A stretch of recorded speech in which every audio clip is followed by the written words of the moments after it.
Jelang rencana gencatan senjata di Gaza, Israel masih terus membombardir warga sipil tak berdosa. Anak-anak dan orang tua tewas akibat serangan udara Israel.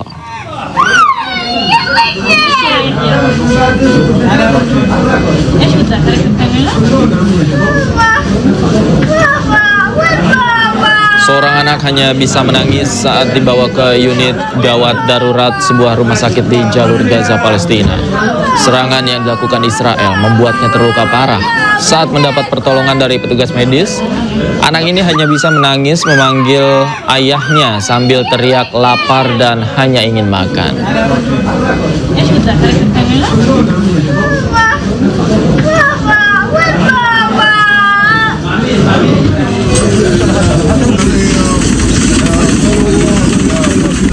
Sementara di Deir Balah, 2 anak tewas akibat serangan udara Israel menargetkan sekelompok warga di Jalan Al-Barakah Selatan Deir Al-Balah, Gaza Tengah. Ayah korban tak kuasa menahan tangis saat harus berpisah dengan kedua buah hatinya.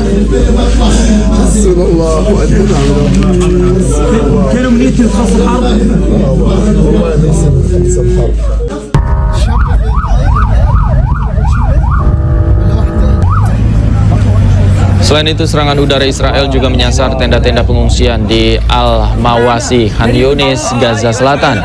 Kondisi terparah menimpa tenda milik keluarga Abu Al-Ala. 1 pria lansia dilaporkan meninggal dunia terkena ledakan bom Israel. Korban tewas di lokasi akibat luka berat yang diderita.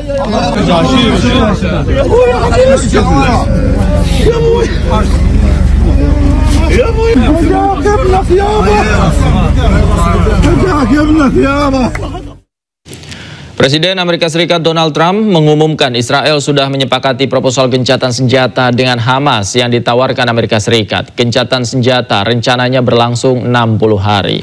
Melalui akun sosial medianya, Donald Trump menyebut bahwa Israel telah menyetujui proposal gencatan senjata yang ditawarkan Amerika Serikat. Kesepakatan tersebut juga sudah diberikan kepada perwakilan Qatar dan Mesir untuk selanjutnya disampaikan ke Hamas.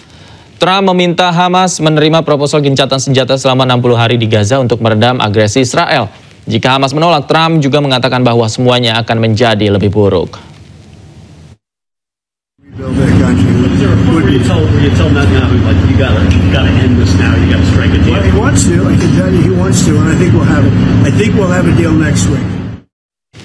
Pemerintah Israel kembali mengeluarkan peringatan keras terhadap Hamas apabila kelompok tersebut menolak menyepakati proposal gencatan senjata dan pertukaran tawanan. Israel mengancam wilayah Gaza berubah menjadi debu.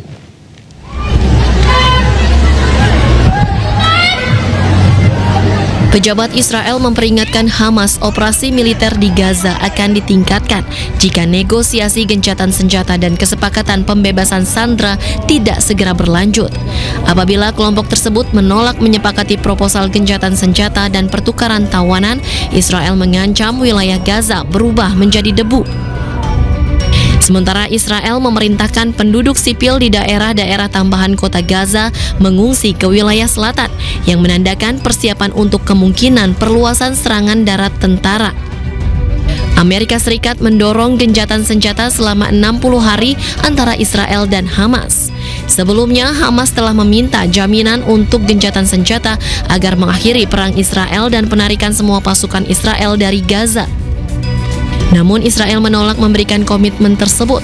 Selain itu, Hamas mengeluarkan usulan balasan yang meminta agar negosiasi gencatan senjata dan agar pemerintah Trump menjamin perundingan untuk mencapai penyelesaian akhir perang.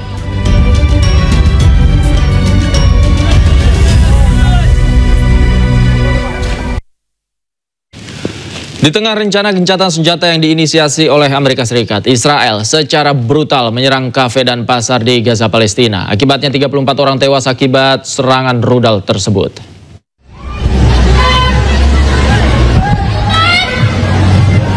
Serangan mematikan menghantam kafe Al-Baqa, sebuah kafe di pinggir pantai Gaza pada Senin waktu setempat. Pasca serangan, nampak asap tebal mengepul tinggi, sementara warga berlarian berupaya menyelamatkan diri. Akibat serangan ini, kafe yang sedang dipenuhi wanita, anak-anak, dan wartawan porak-poranda. Total 34 orang meninggal dunia dan 50 orang terluka parah. Salah satu korban tewas adalah jurnalis Ismail Abu Hatab. Diketahui, Cafe Al-Baka kerap dikunjungi oleh wartawan dan pelajar untuk mengakses internet dan mengisi daya ponsel.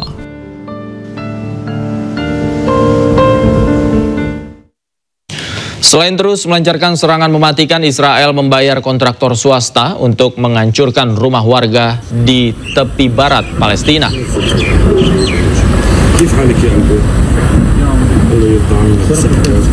Militer Israel dilaporkan membayar kontraktor merobohkan rumah-rumah warga, salah satunya di Camp Jenin, kamp pengungsian Palestina di tepi barat. Kontraktor menerima sekitar $1.500 Amerika Serikat atau setara 24 juta rupiah untuk setiap rumah warga Gaza yang dihancurkan. Lokasi penghancuran rumah ini dekat dengan titik-titik distribusi bantuan, tempat warga Palestina mencari bantuan dengan putus asa. Rumah warga Palestina terus dihancurkan, bahkan jika itu berarti warga Gaza terbunuh.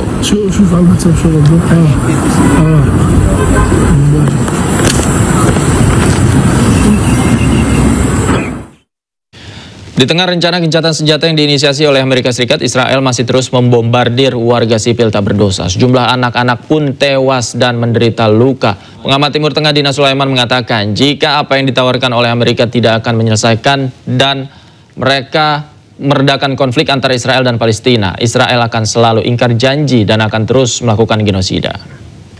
Ya, apapun yang ditawarkan oleh Amerika Serikat sebenarnya tidak akan menyelesaikan persoalan secara sustainable, secara berkepanjangan, ya, berkelanjutan. Hanya akan meredakan konflik sementara saja, tapi kemudian Israel dibiarkan kembali oleh Amerika Serikat untuk melanjutkan genosidanya di Gaza.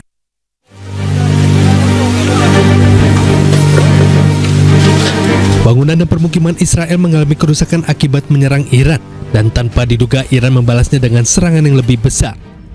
Usai gencatan senjata diumumkan, Badan Pajak Israel mencatat 39 klaim ganti rugi dari para pemukim di Israel. Ada lebih dari ribuan klaim atas kerusakan bangunan dan sekitar 3.000 klaim atas kerusakan kendaraan, serta 5.000 lebih klaim atas kerusakan barang milik pemukim Israel. Israel diperkirakan mengalami kerugian total $20 miliar Amerika Serikat atau lebih dari 325 triliun rupiah akibat perang 12 hari melawan Irak. Angka itu termasuk kerugian langsung sebesar $12 miliar atau lebih dari 190 triliun rupiah. Media lokal Israel, Yediot Asaronot, menyebut pengeluaran Israel dalam perang sejauh ini sudah mencapai sekitar 20 miliar shekel atau sekitar 6, miliar dolar.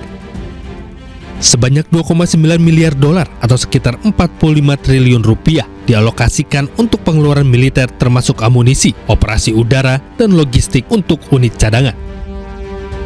Selanjutnya 1, miliar dolar atau sekitar 23 triliun rupiah dalam bentuk kompensasi untuk bisnis, pekerja, dan 15.000 penduduk yang mengungsi. 1, miliar dolar lainnya berupa kerusakan bangunan dan infrastruktur yang ditimbulkan oleh serangan rudal Irak. Meski sudah mengalami kerugian besar, militer Israel meminta tambahan dana sebesar 40 miliar shekel atau hampir 12 miliar dolar untuk persiapan perang berikutnya. Tim Liputan iNews melaporkan.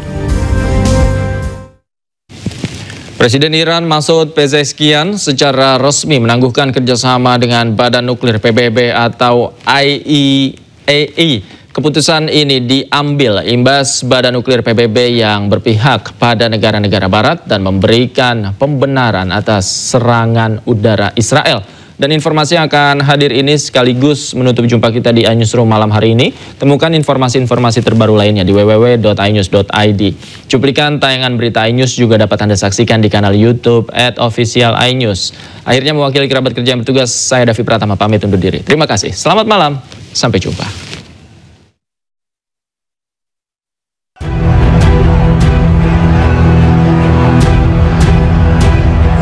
Presiden Iran Masoud Pezeshkian secara resmi menangguhkan kerjasama dengan Badan Nuklir PBB atau IAEA beberapa hari setelah tercapainya gencatan senjata dalam konflik yang melibatkan Israel dan Amerika Serikat. Keputusan ini diambil imbas Badan Nuklir PBB yang dianggap berpihak pada negara-negara Barat dan memberikan pembenaran atas serangan udara Israel. Iran juga mengecam resolusi Badan Nuklir PBB pada tanggal 12 Juni yang menyatakan Iran tidak mematuhi kewajiban nuklirnya.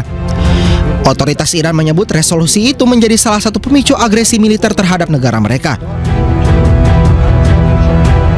Juru bicara Kementerian Luar Negeri Iran Esmail Baghai menyatakan bahwa keputusan kerjasama dengan Badan Nuklir PBB ini mencerminkan kemarahan dan kekhawatiran publik Iran.